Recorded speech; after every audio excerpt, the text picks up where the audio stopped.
The Minnesota Wild Podcast is presented exclusively by Acrisure. And there you go. 5-2 Wild lose to the Colorado Avalanche. Welcome to Wild Fanline. I'm Kevin Falness along with Pat Micheletti joining me from parts unknown as we put the postmortem on what was a disappointing finale there in the two-game stretch in Colorado. They lose a wild one in Game 1. They follow it up with a 5-2 win for the home team, Wild trail in the best-of-7 series, 2-0. We'll have Pat Micheletti here momentarily. We might also hear from John Hines, but we want your interactions. 64686. Text in your questions to 64686. Your questions, your comments, your thoughts, your anger, your bile, whatever it is, bring it to us. Text it at 64686. We love it when you use those talkbacks. Then we can hear it from your voice, and it's not just me reciting it. You can use that free iHeartRadio app. Use that microphone in the corner. You got 30 seconds to lay it on us. We got all that coming up and more. Following a 5-2 loss to the Colorado Avalanche in Denver, Colorado. Quick break, and then Wild Fanline is next with myself and Pat Micheletti right here on The Fan. 10 seconds left now. Nichushkin right wing corner. Flicks it ahead. This will go all the way down and in. Going to be a 5-2 final in Game 2. And Val Nichushkin ices this one. With 4.4 seconds left, the Avs are going to take a 2-0 series lead. And that's a wrap. Wild lose in Game 2, and now they trail in the best-of-7 series, 2-0. Welcome to Wild Fanline. I'm Kevin Falness, along with Pat Micheletti. We'll love your interactions. Bring them. 64686. Text your thoughts, questions, concerns. 64686. You can also hit us up on that free iHeartRadio app. Use that talkback feature. Hit that microphone. You got 30 seconds to lay it on us, so that's always a lot of fun. So please use that at your discretion. I go now to Mr. Pat Micheletti. Pat, this is not the way we wanted it to go. It was a lot more fun in Game number 1. Wild lose that one as well, but this one just felt like it was a clinic by the Colorado Avalanche. I disagree, Kevin. I thought Minnesota played much better tonight. It was a horrendous start. Goal, a couple goals that Gus would love to have back, but There are things in the game that Minnesota has to clean up if they want to get back in this series, and they are fixable, Kevin. And just untimely with the start that they had, in my opinion. What are some of those things that they need to clean up? What are some of the things that jump off the page for you? Well, they made mistakes that they typically aren't going to make, and look no further than the first goal by, I think it was Nietzsche's on the backhand. Well, Zuccarello gets caught and he takes the wrong guy, and that frees him up, and then they have speed through the neutral zone, and that makes our defensemen back all the way up, so they can't stand their ground at the blue line or right inside the blue line. And, that was a disaster waiting, number one. Number two, Minnesota allowed them to break out of their zone way too easily and get through the neutral zone. And when they have speed going through the neutral zone, good luck. Good luck. I thought they got better as the game went on. I thought they controlled the puck a lot better. You saw in the third period the number of times that, Minnesota was cycling and moving, and, they kind of had Colorado on their heels a little bit. And, so from that perspective, I take some positives out of it. I didn't like the McKinnon goal at all. If you saw where Gustafsson was in the net, he was in the blue paint, and the deeper you are in your net, the more space you're going to give the shooter. And he's got to be out on, at least to the top. I know it was a power play. I know he's worried about the guy down low. But you got to know that when that pass is coming over to McKinnon there in a one-timing situation, you've got to come out and challenge. And he didn't. And so I didn't like that. We can, we can talk about whether it was the right move or not the right move. That doesn't matter right now. But the bottom line, in my opinion, is that, in the second round, you can't make critical mistakes. And Minnesota did that tonight, and it cost them. Other than that, I didn't think it was, outrageously one-sided for the Colorado Avalanche. What'd you think of their third goal, the Wah goal, to open up the second period? It was terrible. Yeah. It almost felt like a backbreaker. It wasn't. A lot of hockey game left at that point, but they're playing. They've got some juice coming out of that into the second period, and that one just felt like, for me, it was a deflator. I don't know about the guys on the ice. I guess I won't speak for them, but that doesn't instill faith. No, I mean it was a bad goal, and the Kaprizov goal. I mean, what was Makar doing on that, right? I mean, so they're I guess my point is they are capable of making egregious errors also, but you have to force them into that. And, I don't think we were smart when we dumped the puck in the zone because we gave them a little bit too much time. And those guys are all skilled back there. I wish Manson was in the lineup, Kevin, for Colorado because he's not. He's not as skilled as those other guys, and you might be able to, force them a little bit more. But that being said, you got to be smart when you're dumping the puck in. You got to know that guys are going, and so they can get to the defenseman before they can, have a look, find an outlet, or just get it and go. I think that is a really, really big key for Minnesota in Game 3 is that they got to prevent the easy exits out of the zone for Colorado. Yeah, one thing that a lot of people are saying via the text line is they'd love to see a little more physicality from the 952 area code, pressure on pucks, playing physical, crashing the net. That's Wild hockey. Save the finesse for the off season, and I think a lot of people are echoing that. Well, yeah, but it's easy to say, but there's a way to go about it, and I think they, I think they know the way, we've seen it before, and listen, when the Foligno line got mucking it down low, that's what I'm talking about, and they're, Marcus is getting in there fast, making that first hit, and then you don't give them an easy out. And I think that's what the other lines really have to think about when they start Game 3. From the 612 area code, how might this series be different through two games if it's a heck of an if, but if you had a healthy Joel Eriksson, if you had a Jonas Brodin, would that have changed the narrative at all for the first two games against the Avalanche? 1,000%. It's a heck of a what if for sure. Well, I mean, Eriksson is a guy that he just knows how to play. He knows how to get in passing lanes. He knows how to get under the skin of guys. He knows how to forecheck. A lot of people are saying how much faster the Colorado Avalanche are. That would not be the case if Eriksson was in the lineup. I guarantee you that. And I also guarantee you that they wouldn't be as fast with Jonas Brodin in the lineup, because all of a sudden you start to be able to clog up the middle. You are able to stop a McKinnon at the blue line from carrying it in and circling around. Same with the Nietzsche's.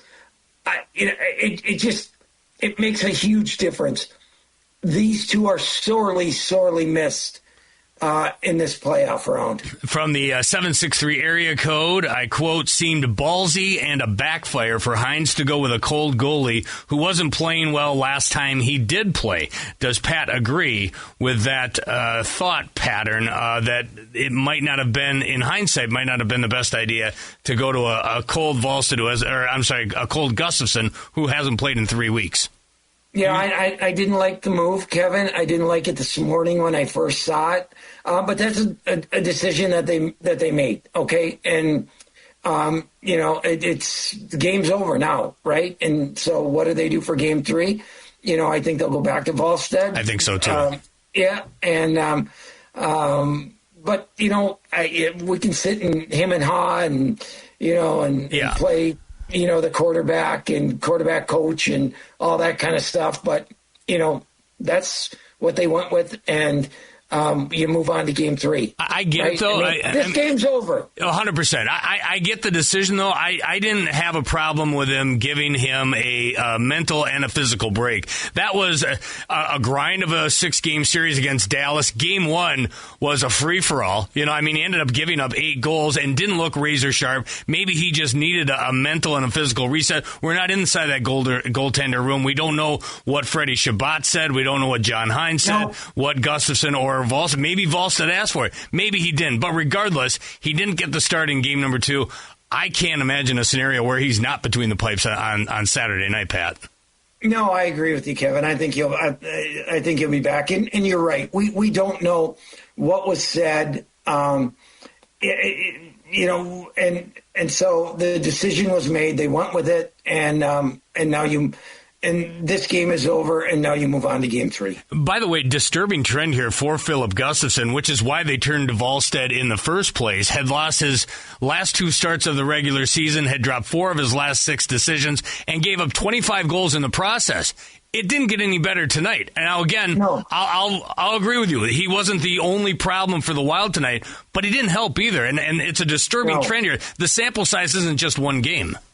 No, he makes a big save early. That's all the difference that Minnesota might need in this game. Stop that shot in the second period. Yeah. The wide shot. If you stop that, you still, you're within a goal, and it just felt like that was a backbreaker. It wasn't. A lot of hockey game left, but that's when it just takes the wind out of your sails. It gave it up too early in the period, and it was Colorado's first shot of the period. I mean, come on, and that was from an area where he could see the puck. There was no screen, nothing like that. I didn't like it. I didn't like the first one either.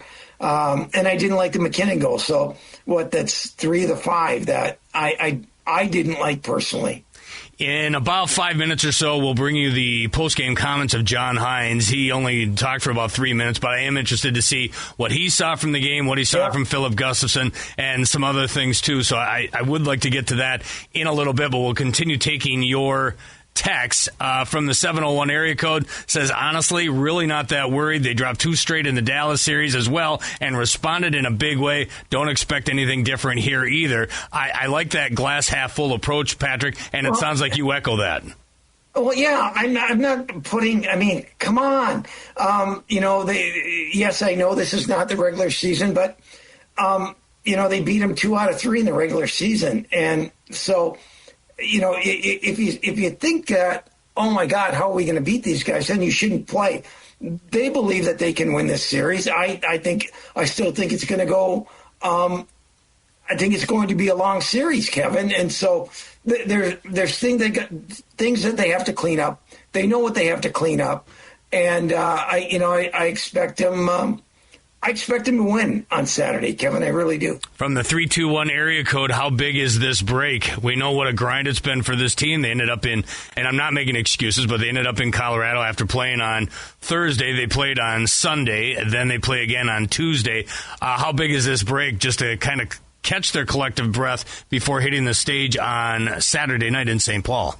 Yeah, I think it gives them a reset for sure. And I also like the fact that you get that extra day to see. I have no idea, and you probably don't either. The status of the 2 guys. It doesn't sound promising. Just reading the tea leaves, it doesn't sound like Jonas Brodin's coming back anytime soon. And it feels like if if and when Eck returns, it sounds like he's going to be playing on a bent wheel. It doesn't sound like he's 100% healthy. Again, nobody's told me that. I haven't done any inciting, but that apparently is the scuttlebutt around the water cooler. Well, here's what I hope, Kevin. I hope John Hines, and I know he does. They're not going to be able to play the same way. I mean, you just cannot play the same way with Eriksson Ek and Brodin out of the lineup. You have to be creative in your approach to playing these guys. You can't allow them to have as much time and space as they had.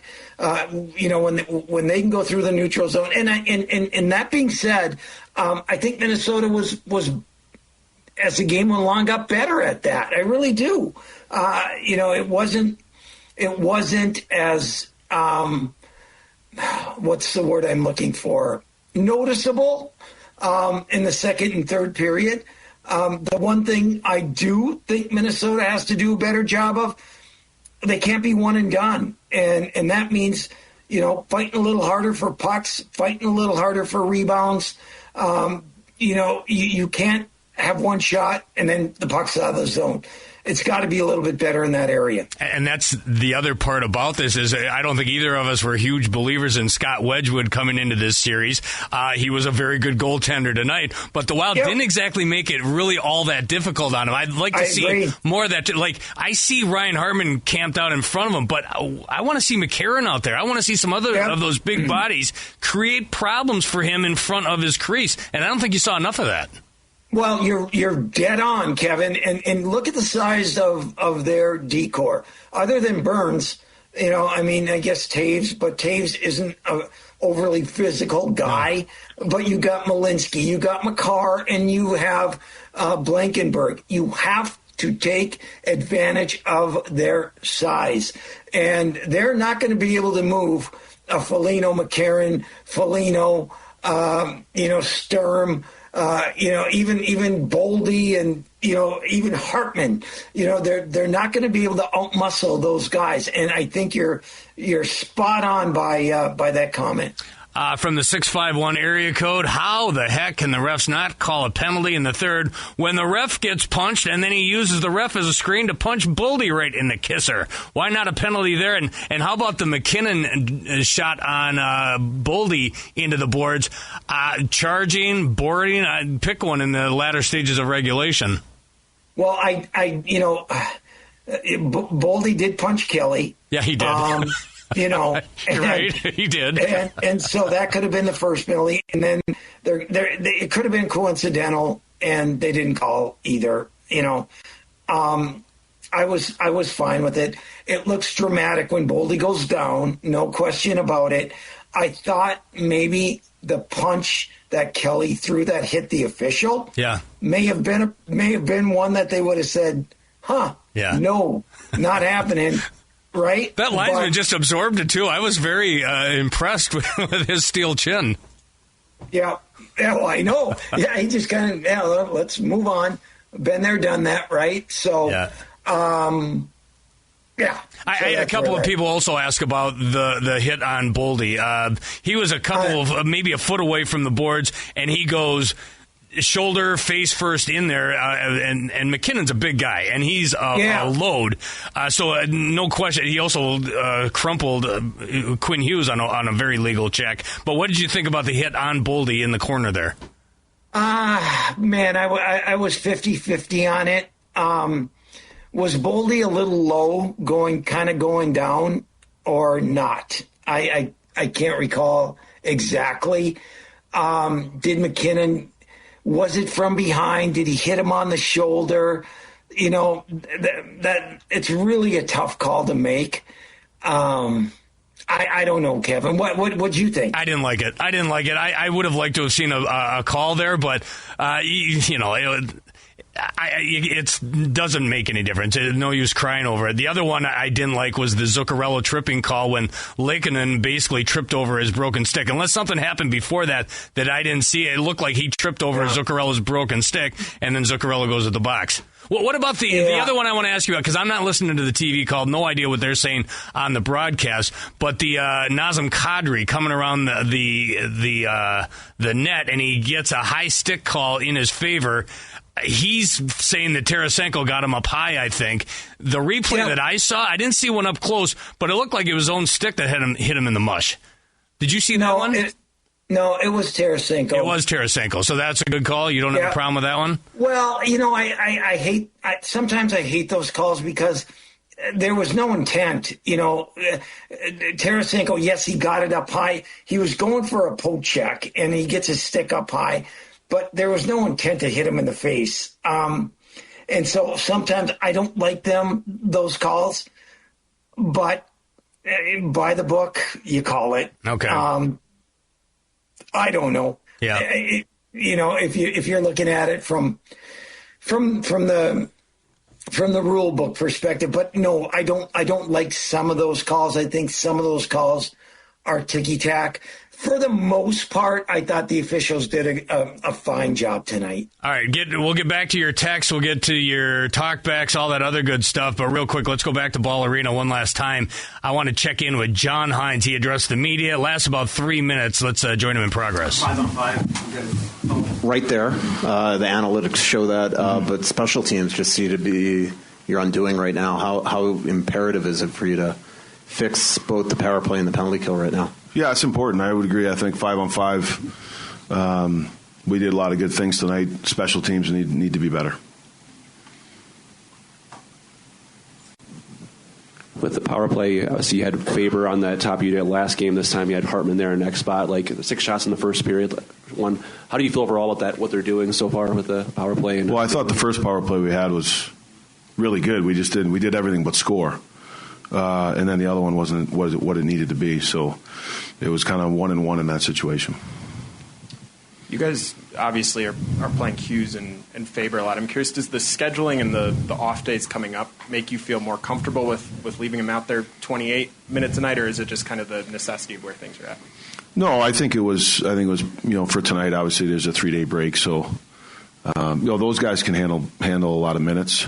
But I think the schedule lends itself to be able to do that, particularly tonight. Just what did you make of Gustafson's performance? I thought Gus gave us a chance to win. It was. The difference in the game was, the special teams. That's what it basically comes down to. John, obviously, you can't make Jonas Brodin miraculously appear, but your second pair right now, Jake's been on for 9 goals, Jared for 8. How do you rectify that situation right now when you know that Jonas probably isn't coming to save the day? Yeah, I think you may look at some different combinations. I think we have a little bit of time here to look at that. Could be some things individually with some guys, but I think it's certainly they're 2 excellent players for us, and I think they can be better. And that's I think we ought to use this time a little bit wisely. We came in and. I would say the 5 on 5 game from game 1 to game 2 was significantly better. Special teams were a difference in the game tonight. And then I think when it comes down to individual players, you got a little bit of time now to kind of go through some things and see if we can help those guys get to the level that they can be and we need them to be. John, your team's responded well to time off all year long, practice time, rest and recovery. What's the approach the next few days? Yeah, well, we'll travel back tonight, and then we got a couple days there. So, it'll be a combination of practice and meetings and recovery time. Usually we have a good schedule for that and regroup a bit and be ready to go. John, what do you think of the level of the physicality, especially in the third period? It seems like things kind of ramped up a little bit. Is that, one team maybe trying to flex its muscle, or what did you see there? No, I just think it's 2 good teams, 2 guys, 2 groups of players that are highly competitive and 2 good teams going at it. And I think that's all part of the playoffs. And I think part of a series once you get into the games, right? Both teams get attached to the game and the series, and you're going against the same guys all the time. So I think that naturally presents itself when you have 2 groups like this. There you go, the head coach of... All right, see you guys. Okay, thank you. The head coach of the Minnesota Wild, John Hines, from just a little bit ago at Ball Arena. I think he's saying just about everything we said. The only thing that he says is Gus gave him a chance to win. I disagree. You disagree with what part? Wholeheartedly. Oh, you agree or disagree? I disagree. Okay, so you didn't like Gustafson. I think we're on the same page with that. Yeah. He didn't play well, obviously. There were different problems with this game, and special teams is the one in big, bold print, italicized and highlighted, but Gustafson didn't do much to him either, unfortunately. No, three of the goals, give yourself a chance. Give yourself a chance, and I don't think he gave him a chance to win the game tonight. And that was evident in the first period. And you get down, you're going to chase, and they're going to smell, the red meat. And that makes it really, really hard. Now, yes, Minnesota answered 6 seconds after they had scored that first goal, but that it just, I don't know. He didn't give him a chance to win the game tonight. From the 952 area code, texting in at 64686. Oof, do you think having Gus in affected the efforts the boys put in front of him? Nothing on Gustafson, but it seems like the Wild always play less confidently in front of them. I wouldn't say always, but I think lately, and especially when you talk about that Waddle in the second period, like I said, I think that takes the wind out of the sails, and you're like, okay, here we go again. But that said, do you see anything to the texter's point?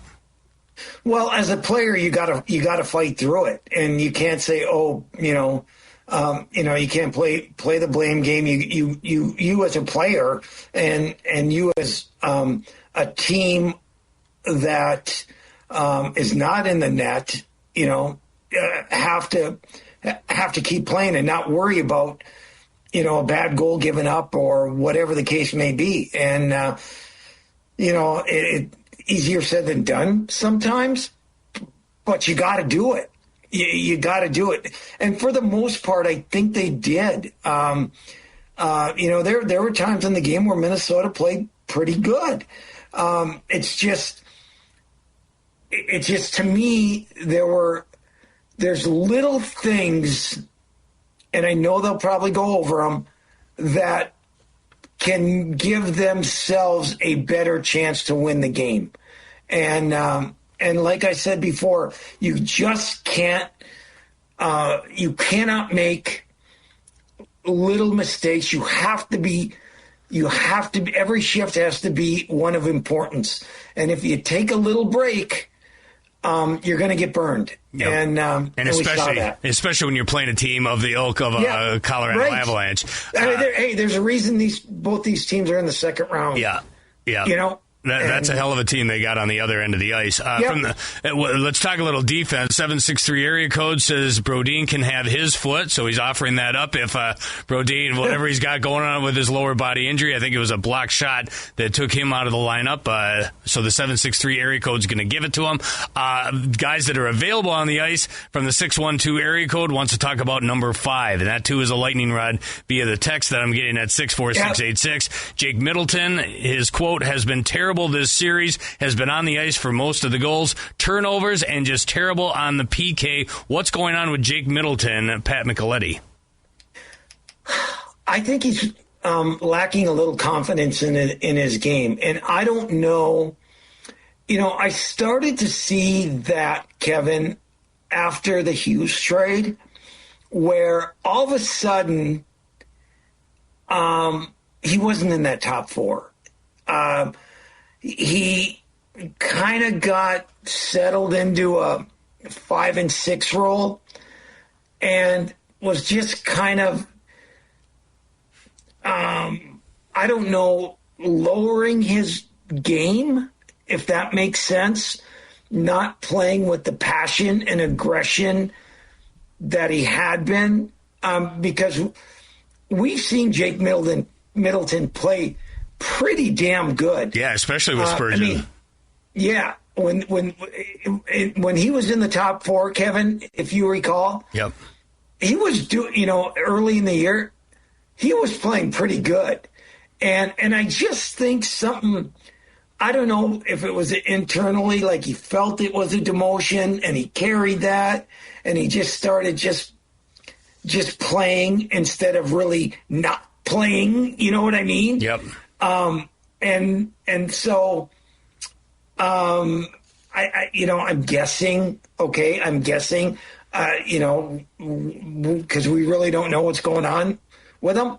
Yep. So, but yeah, he's got to play better. Spurgeon's got to play better. They all have to play. They all have to raise their game a little bit. Okay? I'll tell you, one guy on the blue line that's been impressive, Damon Hunt. And I know he's a rookie, and I know he's playing limited minutes, and he's on the third pair tonight with Jeff Petrie. But I think for the second consecutive game, he hasn't looked out of place, and I think that's kind of what Russo was alluding to when he talked to the question to John Hines that we just replayed. Would you consider putting Damon Hunt into your top four and putting him with Jared Spurgeon? Would that help seal some of those concerns? Well, what we don't know is, can he handle that amount of minutes, and can he handle playing against Nietzsche's, McKinnon, guys like that? I'm not saying he can't by any stretch. Is it worth a try? And then what does that do to? Yeah, I think there's going to be changes. Yeah, but I guess I can't answer if Damon Hunt is capable of doing it. He certainly skates well enough. Can he handle the mental part of that? Because he's going to face. He would be facing some awfully talented players up front, if he's in those minutes. It's funny because we're working so hard. All we do is work through the playoffs. We don't get time off. We don't get to enjoy counterparts' fancy grill meals. But I do understand a guy that has a lot of free time right now is the great Kevin Gorg, and he joins us on the line. He must be tearing through a phone book right now. We must have said something to irritate the great Kevin Gorg for him to call in. Gorgie, welcome to Wild Fanline. That's Pat Micheletti. I'm Kevin Falness. Thanks for your time and your energy. Great show. Just started listening a few minutes ago. I actually was technically working tonight, Falness. We muted the ESPN broadcast, had the radio broadcast on at 3 a rink. John King, Ryan Carter, and myself did some live feed updates from the game, and then we just did a podcast after. We're not done here. I mean, we Colorado has dictated terms in the first two games. If I'm angry, it's about the result of these hockey games. But I love that Minnesota, guys, has a couple of days now to get to the practice rink. John Hines is so good at making adjustments, tweaking lineups. You're going to get a chance now for the Wild to maybe dictate the terms of play. I don't think the Wild have been physical enough. I think Colorado has been able to kind of play the game they want to play, and now we'll see if Minnesota on home ice can flip that. Hey, Kevin, you were a coach, you know this, and you're a hell of an analyst, by the way, also. But to me, I don't think it was as bad as people thought tonight, number one. Number two, I just think there were little parts of the game that Minnesota can improve on, or make those adjustments to really get back in this series. And it's really simple things in my mind. Simple things like, dumping the puck in and, being smart about it. Clogging down the neutral zone a little bit. Being positionally more sound.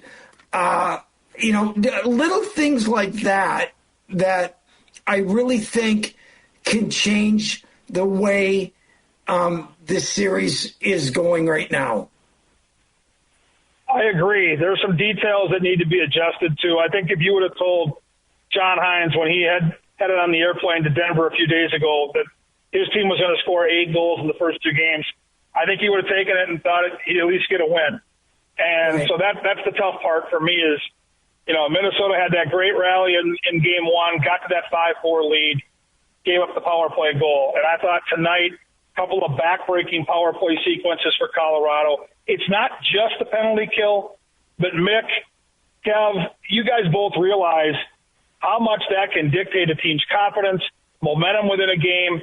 And so that's one of the details they've got to clean up. They've got to figure out a way to slow down Colorado's power play. And when the Wild were playing Dallas, that power play had been dominant all year long. Colorado's power play, with all the weapons they have, has not. Their calling card has been 5-on-5. So Minnesota has to figure out a way to slow that power play down. And they're winning faceoffs right now. Dallas, it got frustrating because it felt like every big faceoff on the PK, Dallas won it and had the zone the whole time and wore Minnesota down with some great puck movement. That's not been the case.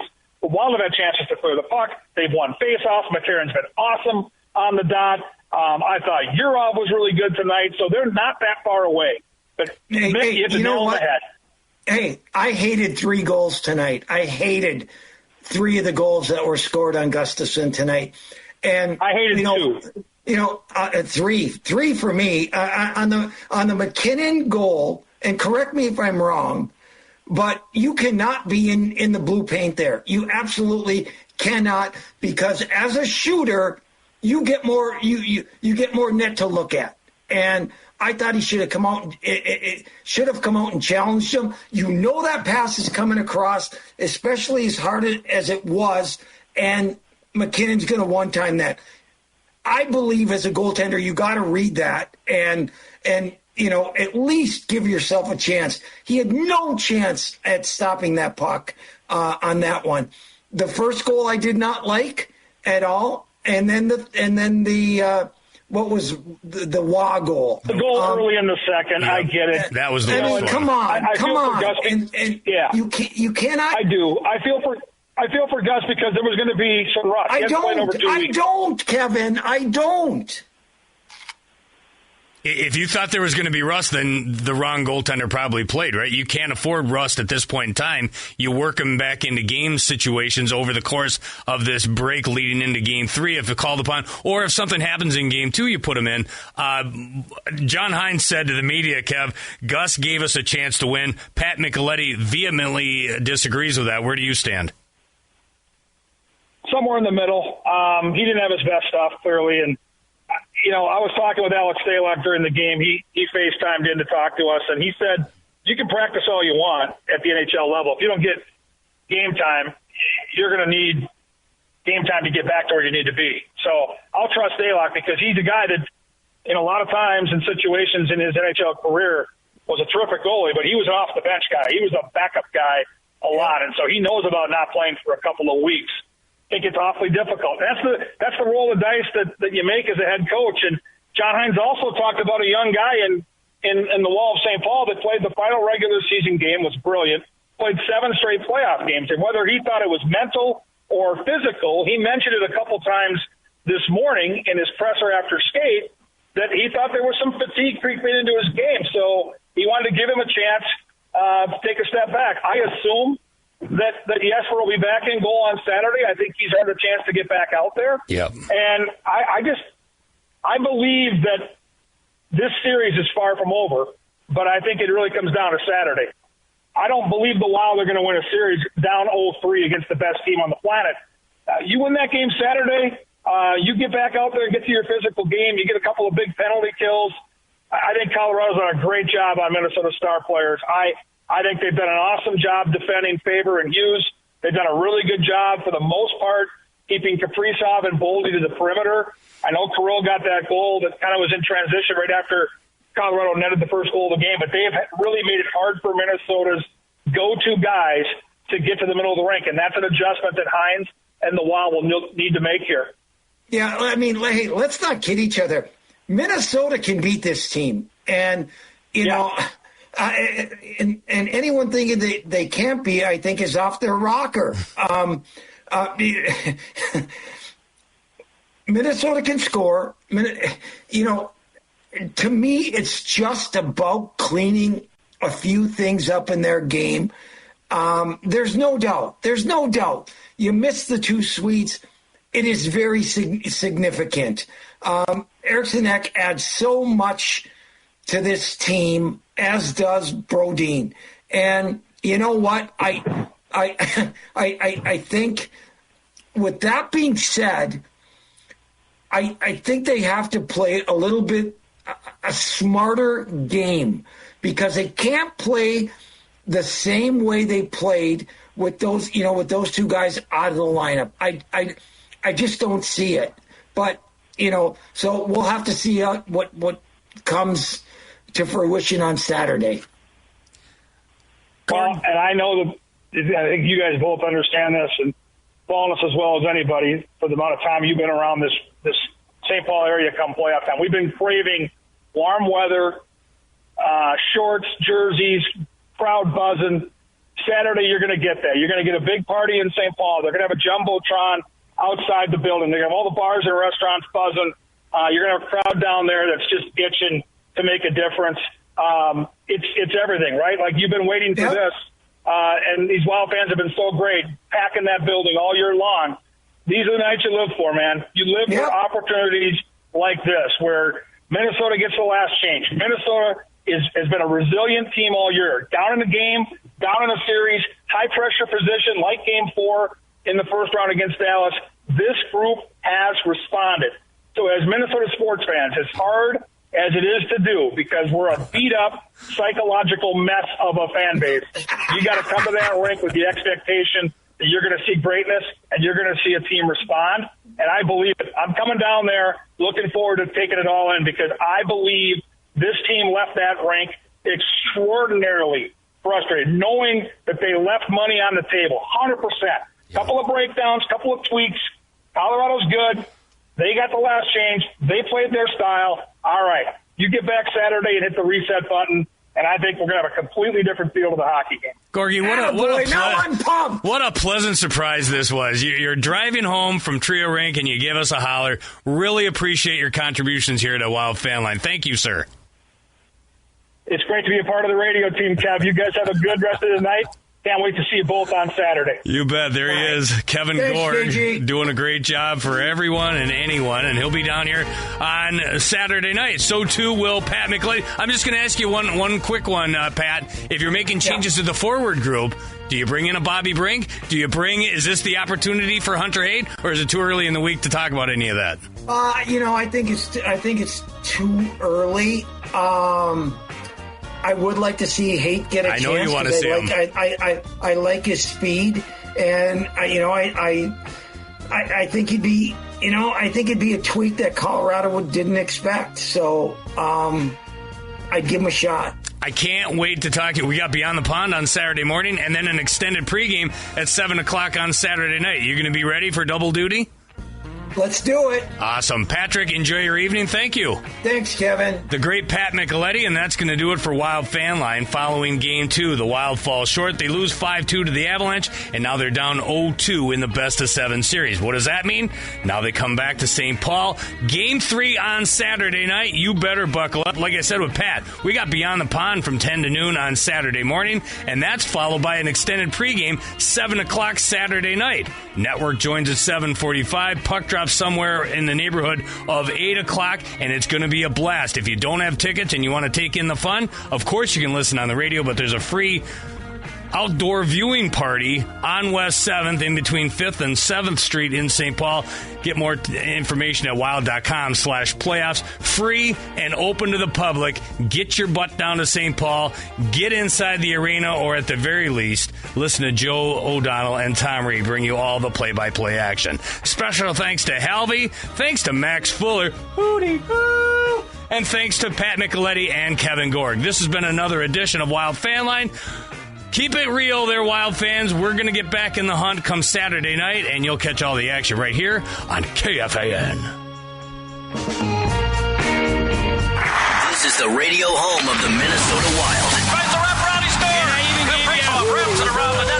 That was a good one. All right, Minnesota station for hockey. Thanks, Falness. Appreciate you. Have a good night, man. For an extraordinary advantage in sports, you need a game plan.